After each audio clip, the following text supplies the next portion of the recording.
Good morning. Good morning. How are you this morning? I am so fabulous. It should be illegal. Oh, well, that's amazing. I like to hear that. That works for me. All right. So I'm just tagging you up here. Perfect. And okay, one more.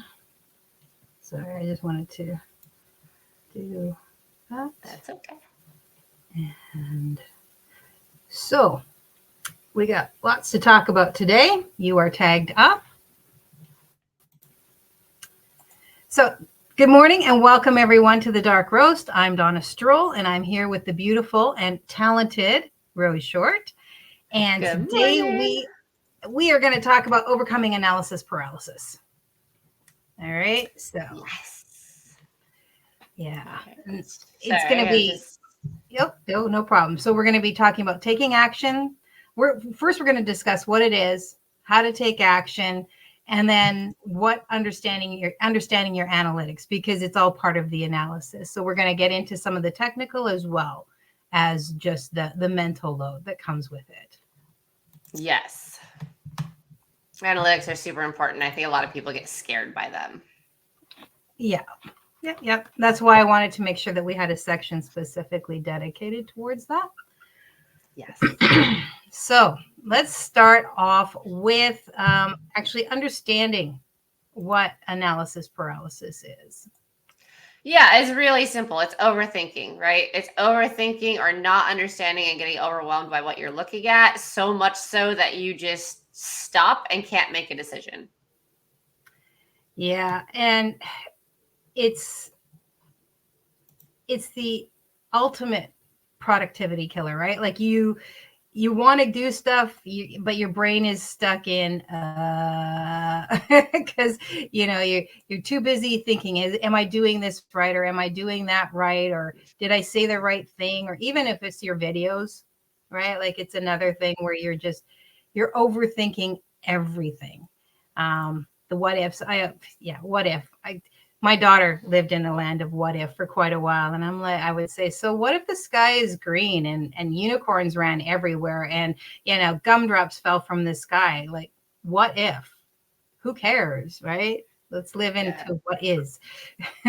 I see. I'm the opposite. Like I hate the what if game. I refuse to play it because a lot of times what if for me reflects regret from other people, and I'm like, you made the decision, don't regret it. Like it brought you where you are. So like I live in a like no regrets mindset, and what if to me is that like regret thing. So I totally don't do it.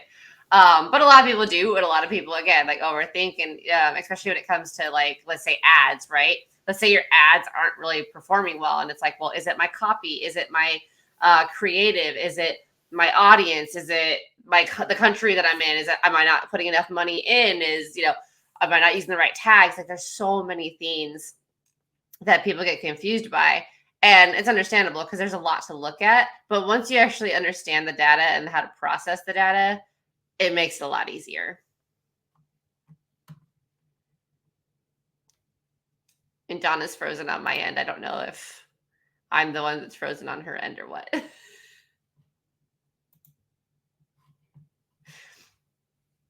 Come back to me, Donna.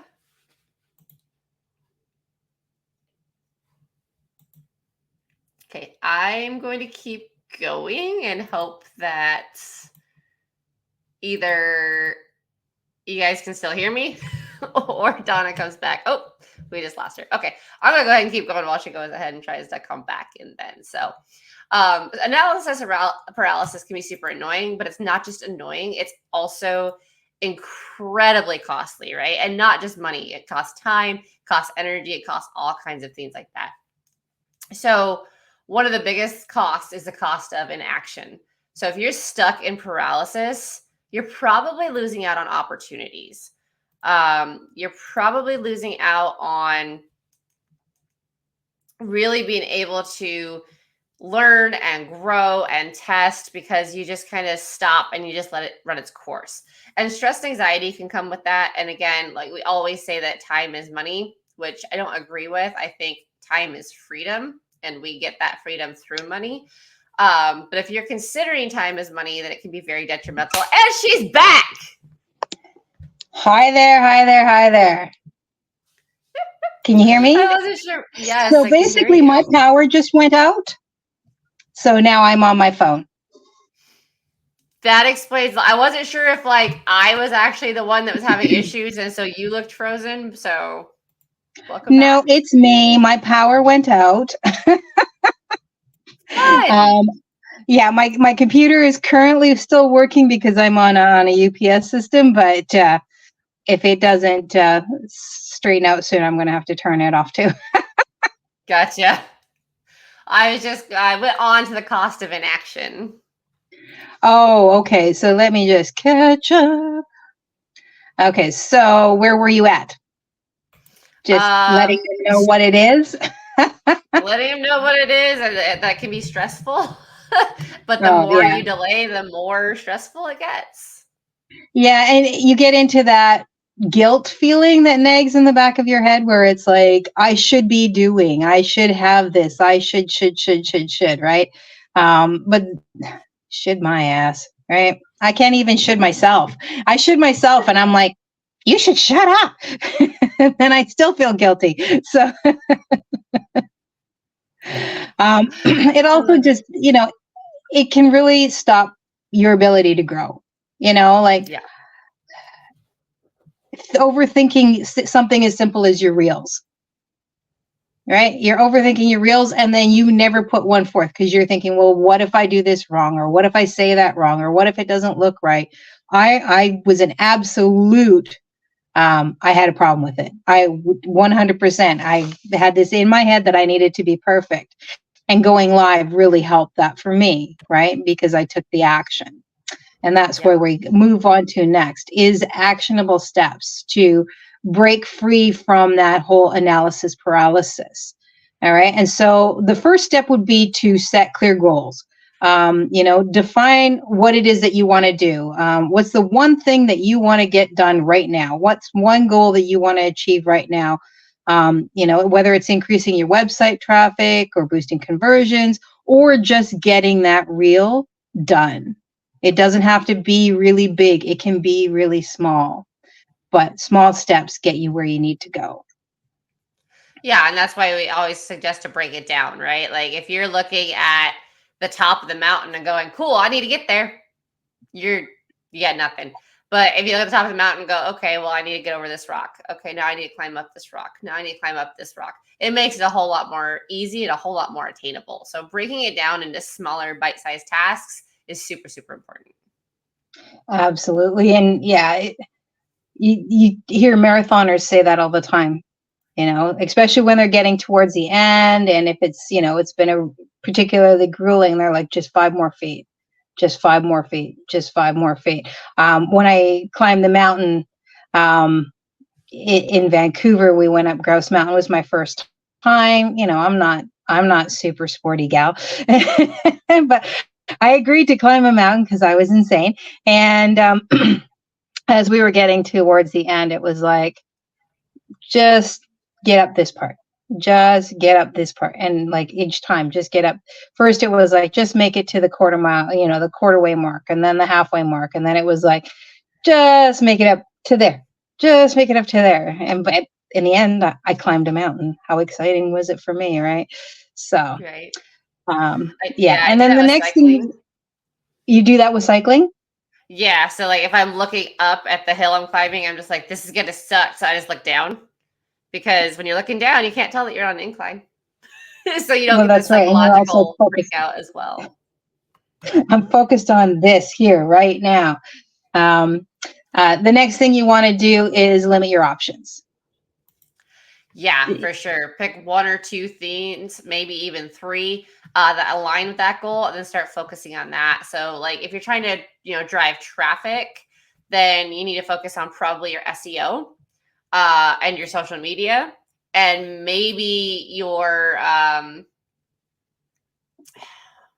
emails or blog or whatever it might be, right? So figure out what can assist with that goal and go from there instead of being like, okay, well, I need to drive traffic. So clearly I need to do a whole new video that explains better about this. And then I need to like complicate all these 30 other things. Just focus on a few things because if you tweak 30 things at once and it starts working, you're never going to know what it was that started working. And sometimes it's as simple as a headline on your landing page or a headline on your ad. But doing it one at a time, one, makes it more manageable and easier, and two, lets you know exactly what is working. Yeah. So my computer just died. So come with me outside. We'll see if I can carry on this conversation a little bit outside. You're going to have to do the introduction pieces because I don't have my steps right in front of me, and it's an adventure. Fair enough. Yes. So this is one that you talked about before, about being a perfectionist versus embracing imperfection. Yeah. So we always want everything to be the best, always, in every possible way, because it's a reflection of us, right? So we get concerned and we want to make sure everything's right, but taking action requires not worrying about whether or not it's perfect, right? Because the more we try to be perfect, the longer it's going to take us to get where we want to go, and the more likely we're not going to do anything because it's not perfect. Yep. Which also leads into time management and time blocking. This is such a good tool. Such a good tool. I find that I do tend to get stuff done if I actually time block. Oh, can you hear the rain? Not quite. That's good, because to me it's loud.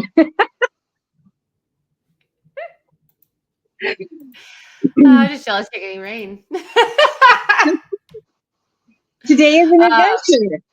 It is, yes. And with time blocking, it's the same as setting goals, right? Start small and be very specific. If you're going, okay, I'm gonna have 30 minutes to dedicate to my entire business plan. What does that mean? What does that look like? Yeah, writing the first chapter, going over and doing some research, like what is that? And it's okay to have 15-minute blocks, right? Because maybe that's all you can focus, and maybe you'll want to add another 15. You can do that. It's your time blocking, so you can adjust as needed. It doesn't necessarily, but I wrote this down, so it has to be this. Whatever, Yep. I'm all about flexibility, because if you try to force yourself too hard into something that's not fitting, you're just going to end up bruised all over the place and not want to do it. So. Yep. And that's why next one is so important, and I am such a fan of it. And I even wrote an entire journal to help people doing a specific theme with this, and that is track your progress with everything, right? It doesn't matter what it is. Like, we track our food, we track our workouts, but there's so much stuff that we should be tracking that we don't, and this is one of those. Especially if you're looking to grow from that space, right? If you want to grow from from wherever you are to whatever it is you're trying to achieve, tracking allows you to see where you've got progress. It also lets you see where maybe you're having struggles. And that's, again, like you say, whether it's with your food or your business. Maybe you're deciding to watch less TV, right? So you've set your goal. I'm going to spend less time attached to the boob tube or doom scrolling. Great. So now you need to track that time and make sure that to see where you tend to fall in. Maybe it's an emotional response. You never know. Yeah. Well, and by doing that too, it makes it a lot easier to seek support, right? Because so often people think this isn't working, I need a mentor. And then you meet with somebody, they're like, okay, well, what are your pain points? And you're like, the theme is not doing the theme, which tells nobody anything, right? Yeah. So it's very important to be like, well, I'm really good at these areas, but these specific areas are where I'm struggling. Yeah. Yeah. And your mentor can be, it doesn't necessarily mean somebody you hired, right? In business, we have in companies, you have higher ups that mentor people who are lower down if they seriously show that they want to advance in their career. And the same is thing for business, right? If you belong to, like, say, if you're a woman, there's women's clubs, business clubs where you can go and talk to professional women and get their information, or you can belong to the Lions Club. There's mentors there that, can help you, or you belong to the Rotary Club if you're local a business, right? Like, it doesn't necessarily have to be, oh, I paid $15,000 for a mentor, right? Or it could be somebody that you pay $100 a month to help you just guide. Like, it's okay to put a little bit of an investment in yourself. And it's also okay to understand that not every mentor is going to have to cost you a lot to get it done. So, yeah. And then, of course, celebrate your wins, right? Like, what's the point of all of this if you're not able to sit back and enjoy the little wins? yeah. And if you're tracking them, you'll know what they are. Exactly. All right. So, what are the analytics and the metrics, right? Like, what is it we should be looking at? Well, there's a lot, obviously, depending on what your goal is, but we're just going to start with some of the most basic ones when it comes to digital marketing. And so, this is a big one for everybody: traffic metrics, right? Your page views, whether it be website or social media. Unique visitors. This is people who have found you versus maybe people that you directly sent your link to. Then bounce rate. Bounce rate shows you the percentage of visitors who are leaving. This is a big one because if you don't know what's driving people away from your website, you can potentially have a problem, right? Clarity is a new tool that I got my hands on not too long ago that is fantastic. It shows you a heat map of how far down your page people are scrolling. One of their metrics is rage clicks, which cracks me up because I've been there where, like, you're clicking the button and nothing's working.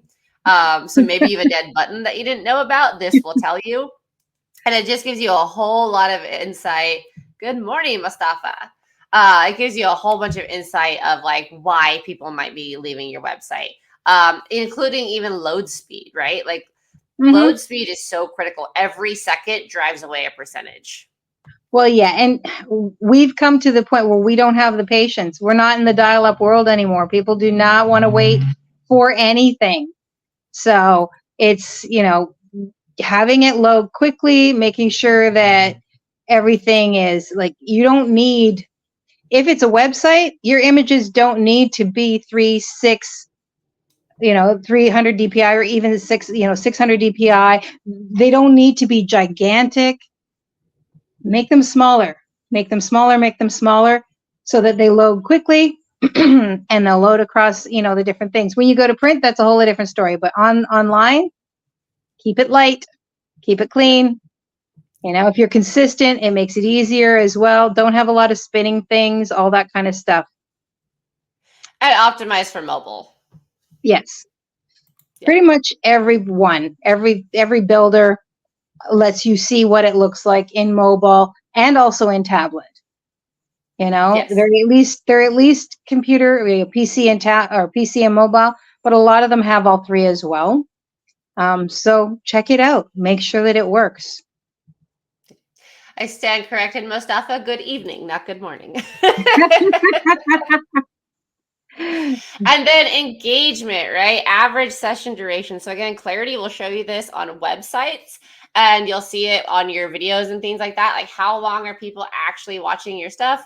And then how many pages are they going through? So this is more specific for, like, built out Shopify stores and stuff like that, or really complex websites. Are they going to the main page and going, cool, and leaving? Or are they going to the main page and then going to your product catalog and then going to your about section? Like, what is interesting these people? Yeah, and you'll find those analytics as well. They're built into WordPress has it. Google Analytics carries a lot of that information. I believe that even Metricool carries a lot of that information. We'll show you which pages they're on and stuff like that.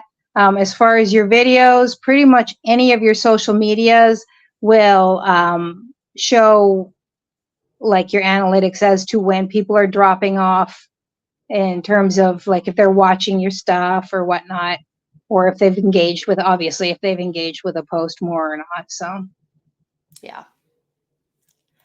And then the big one for most people in the digital marketing space, of course, is conversion metrics. So your conversion rate, your cost per acquisition, your customer lifetime value.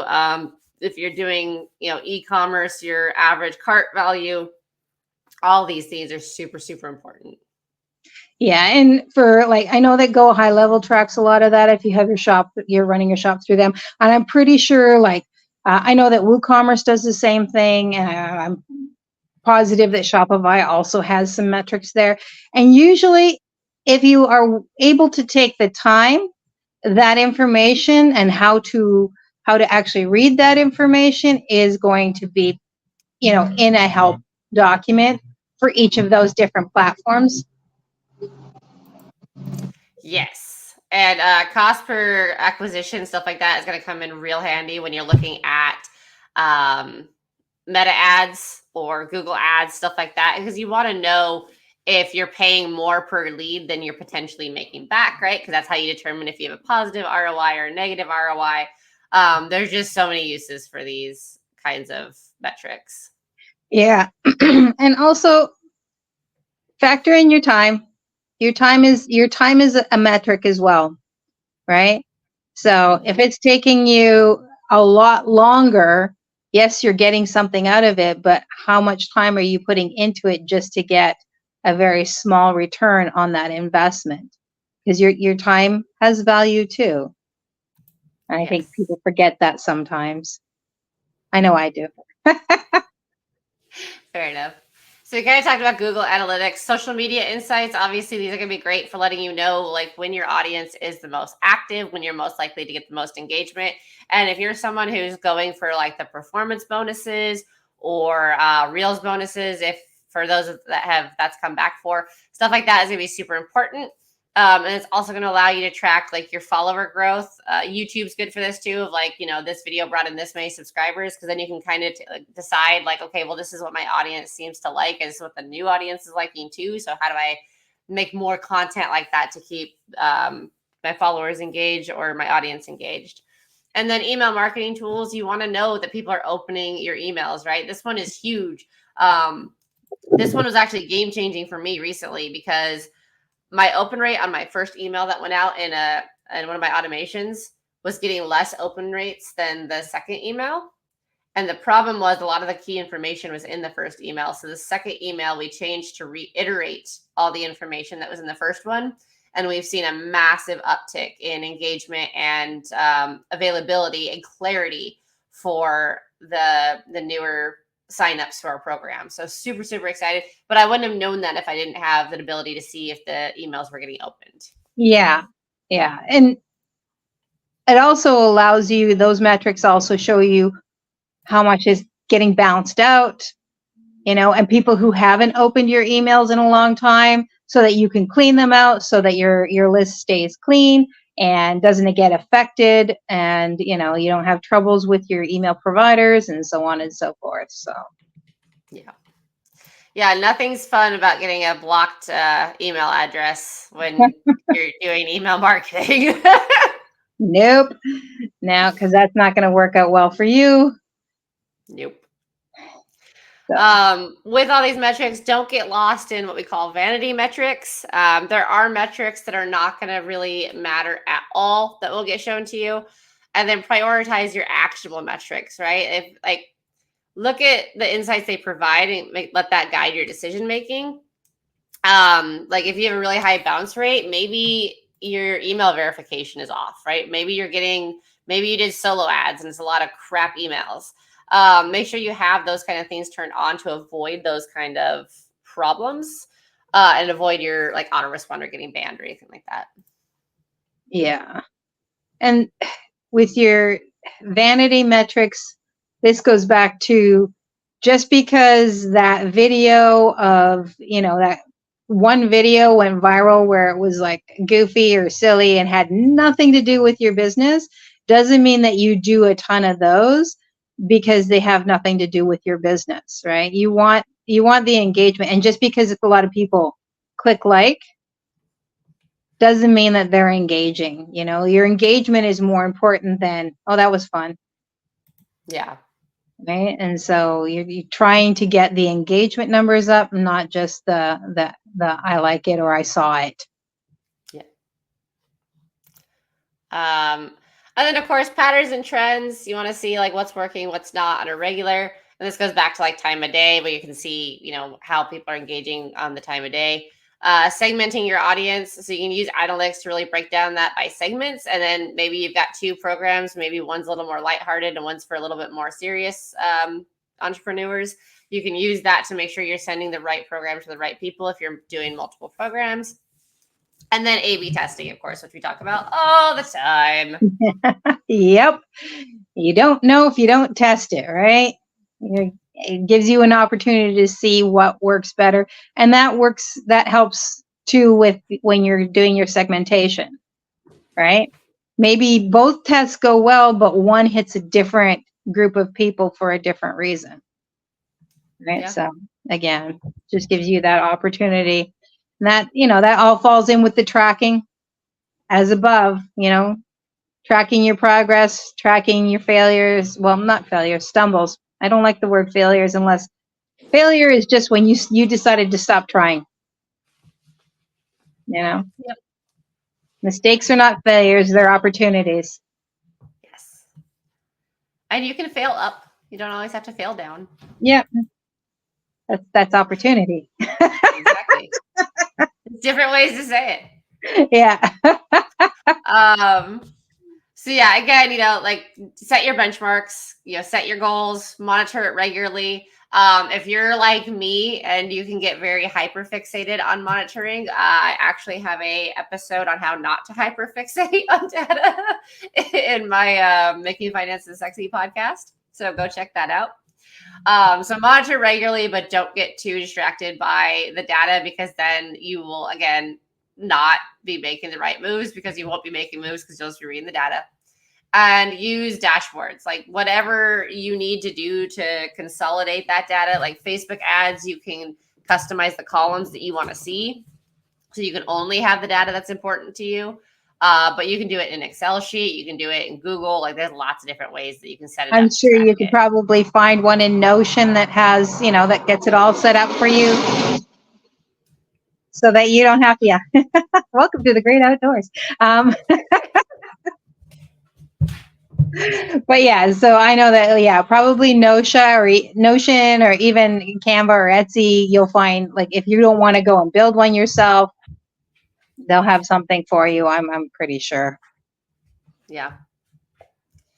So how do you take action with all these analytics? Well, optimize what's underperforming, or just turn it off, right? If you have an ad, like let's say you're doing an ad campaign and you've got two different creatives and Facebook is sending all the money to one and not a lot of money to the other, turn the other one off completely. If you still want to test that one out on its own, then make a new campaign with just that one. But what we see a lot is people are hesitant to turn something off that isn't working. Same thing with landing pages, right? Like, well, like this landing page has a 30% opt-in rate, but this one has a 5%. So maybe this one can get better. Nope, turn it off or edit it, try to make it better, whatever it is. Don't be afraid to pull that trigger. Double down on what works. Obviously, this is how you scale. You look at it and go, okay, like one of my ads right now, I do not like the video that's running. I think there's much better videos that I've done, but that video works. So that's where the bulk of my ad spend goes, because for whatever reason, that video works. Yeah. And then, go ahead. I was going to say, we have to sometimes take ourselves out of the equation in terms of what we like, because it's not about what we like, right? No, it's about our audience, right? And that's the thing, is we can so often get lost in, well, I know what I'm selling and I know the audience I'm trying to reach. And sometimes that's just not who you're communicating with, whether it be your communication style, it's not as clear as you think it is, or maybe like, somebody stumbled upon your page and shared it with their friends, and now you've got this whole other demographic that you didn't even expect. This is why you have to stay agile, which was the last point I was about to make as well, is you don't necessarily know. Like, you think you know, but the data will tell you the truth. Yeah. Don't do all your changes. You go in the emotion out. Yeah. Well, we're emotional creatures, right? We Speak for even our yourself. most logical people. No. You might not know that the emotions are running you, but they're there. They're making you make decisions that you're like, what the hell is wrong with me? Right. Well, and that's the difference between the people that quit and the people that keep going, right? Is the people who quit are the ones who are like, well, this was like my heart and soul, and I don't know what else to do. And the other ones are going to be the ones who are like, okay, well, I thought it should look like this, but my audience is saying it should look like this. So let me try this. Or, the data is saying that it should look like this. And I have a saying with a couple other entrepreneurs that I really like, which is 3 years from when you start your business, you don't even recognize your business. Because the idea is great. The idea is what gets planted, but what grows and what evolves is typically so far beyond what you expect it to be. You've rearranged the setup probably 8 times. You've brought people in, you fired other people. Like there's so many moving parts, and like that's why you have to stay agile. Is the market changes, how we advertise changes, how people consume data changes, and so how your product is going to be enticing to people is going to change. Yeah, absolutely. All you have to do is look back 3 years and see what was going on and what was popular then versus what is going on and what's popular now. And even if you've only been in it a year, what they said was the way, this is the way, 18 months ago is not the way today. So you have to be willing to evolve, but you have to be willing to evolve pretty much in anything that you do in life, right? If you're not ready to evolve, you're going to get left behind and it's going to hurt. So, Yeah, the only constant is change. yeah. Don't hang on so tight that it hurts. Yeah. So that's kind of it, guys. I mean, the data is super helpful. Don't let it overwhelm you. Learn to read it. And, if you get good enough at reading it, that's when you can start making projections. And some of the biggest paid people in the industry are the ones that can project the trends and get out ahead of them. So there's a lot of money to be made if you know how to analyze data properly. Yeah. And even if that isn't your jam, you still need to understand the basics of it. And there are tools out there. You just have to look. Even AI helps analyze and, do some forecasting for you. So just because it may not be your forte doesn't mean you shouldn't at least understand what it is.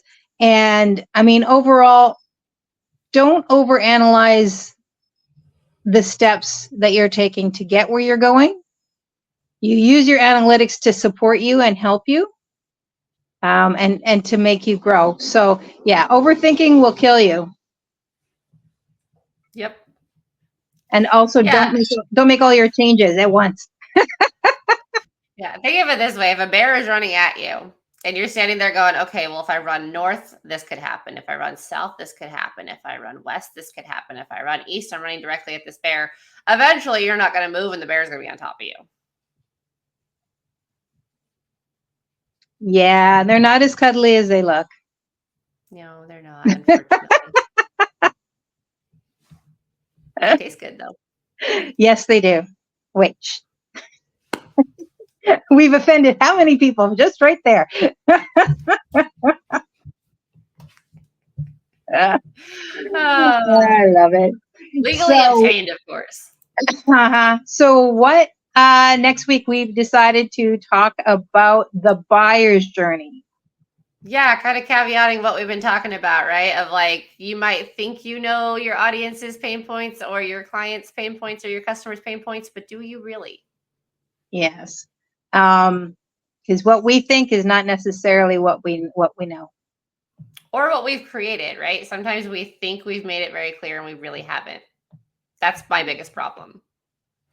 So yeah, so next week we're going to talk about the buyer's journey from interest to actual purchase and what that looks like and how that is going to, having that understanding within your own business is going to help you get from that A to Z and create clients for life versus a one-off runaway. So I think that's it. It's been an adventure. It has.